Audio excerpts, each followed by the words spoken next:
The war in Ukraine is lost. In America, not yet. It's lost. In America, not yet. Literally, I watched the New York Times or the Washington Post, let alone lesser papers, to take an example from right now. The losing army, desperate to hold on to whatever support it can get from the West, takes a group of its military, which it has a shortage of, and makes a break into an undefended part of Russia.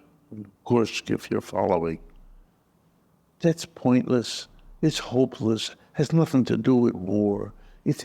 The desperation is written all over it. It'll be over in 2 weeks. But the Ukrainians are showing. What are you doing? Are you crazy? Now, I read French and German newspapers. I have an advantage.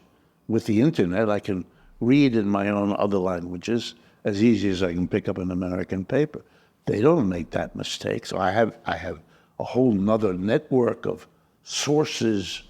They make mistakes too. It's not that. But I'm not. Look, here it is. The level of propaganda is horrific. But people should remember, propaganda, like everything else, rises and falls. You need propaganda. In the middle of a war, you need to mobilize your people, so the enemy is an awful, horrible monster beast, and you are beautiful vanilla. I get that. But we all get it, right? We understand in a war you have to kind of look, we're all together, so we don't expect all that much. But there's a pattern to propaganda, which the literature on this subject has made very clear. And one of the key sources of propaganda is weakness, you're losing the situation, and you comfort yourself, just like eating too much or 100 other ways that we comfort ourselves if we're under too much stress.